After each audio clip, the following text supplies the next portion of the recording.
The powder is then sifted like flour. Now it's ready to use.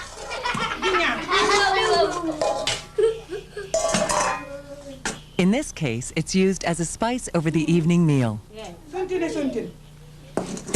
This is Moringa stenopetala. This is only known, as far as I know, from 5 areas around Lake Turkana in northern Kenya and southwestern Ethiopia. Evolutionary botanist Mark Olson is a Washington University doctoral candidate who has traveled the world collecting 13 different species of moringa. Every place I've been in the tropics, where they grow in the wild, local people use them. This is everywhere from Madagascar to Namibia to the Kenya, Ethiopia, Somalia area. The plant's makeup also contributes to its ability to thrive in some of the most arid areas of the world. So if we go ahead and break off one of these roots, we can see how full of water it is. That's what helps the seedlings get through dry periods and survive to adulthood. The tree is not just full of water, it can also purify water, which can be a lifesaver.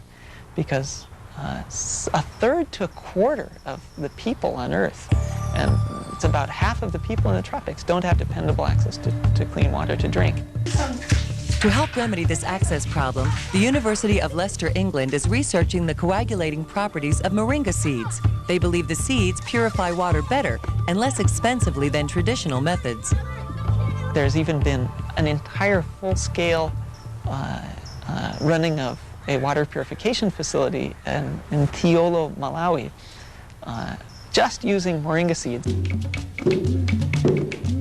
Ground into powder form, just 3 tablespoons of moringa leaf powder can provide 3 times the vitamin A a child needs, virtually all of his iron and calcium needs, and all of the essential amino acids.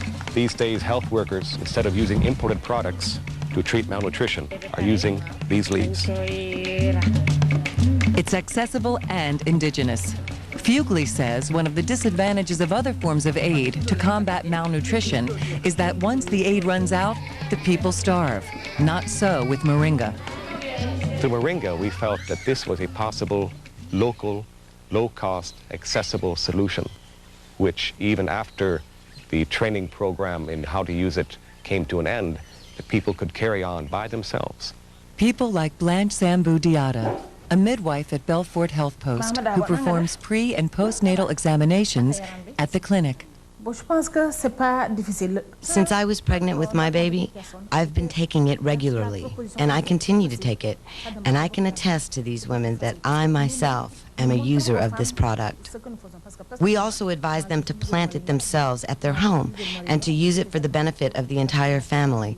So after a while, people are growing their own trees at their household and adding the leaves on a daily basis, and the entire family can benefit. Africa's not the only place where moringa is working miracles. In India, it's called the drumstick tree. They are looking at the use of moringa as a potential cure to blindness because it's loaded with vitamin A. Vitamin A deficiency can lead to blindness, deformities, and other congenital diseases.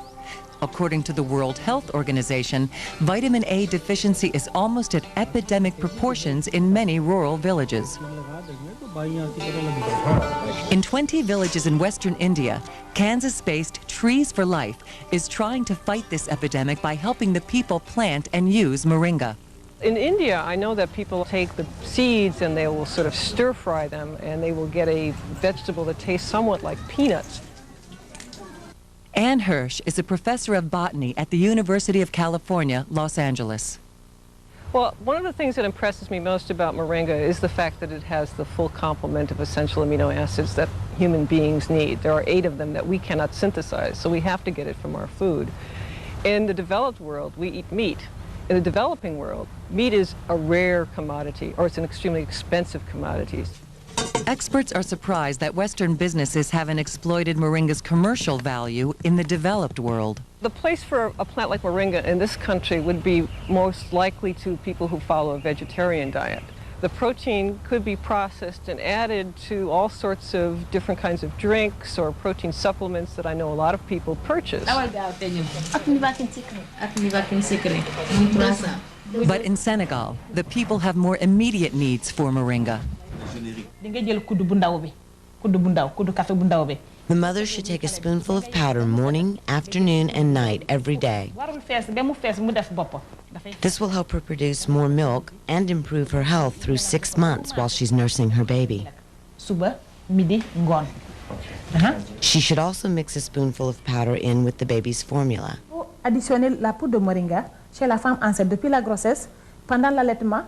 We encourage pregnant women to start taking moringa while they're pregnant, after they give birth, while they're breastfeeding the child, during the child's weaning period, and afterwards. And this way we find that preventing malnutrition is much, much better than curing it. And clinics like this one are making it very easy for mothers to get moringa. Many of the clinics we work with are now producing their own moringa leaf powder and stocking it and putting it up for sale within their own pharmacies. Mothers are now able to come to the clinic. If they want moringa for the equivalent of 3 cents, they can walk away with a small sack of moringa leaf powder for their child. According to Lowell Fuglie, that 3-cent bag of moringa will supply a child with all its nutritional needs for about 3 days. Even though the moringa grows wild here, Fuglie's not leaving anything to chance. This particular moringa plantation was installed near the village of Koubalan in southern Senegal. We did this in collaboration with the women of the village. The women helped us plant the trees. We helped them put in wells and irrigation system for the gardening project.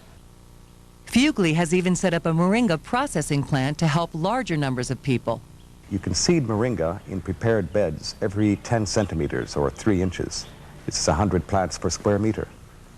And once these plants reach a height of 3 feet, a meter or less, you can cut them back to about 10 centimeters off the ground, harvesting the green matter, drying it, and then pounding it into leaf powder for use in your clinics or households. Once you've cut this back, the stumps will regrow, and 8 weeks later you can have another harvest. In this way you can have continual harvesting, up to 9 harvests every year, which Fuglie says produces about 650 tons per hectare, or 2.5 acres. My own estimation is that 1 hectare of this intensive leaf cultivation can satisfy the vitamin A needs for up to 15,000 children.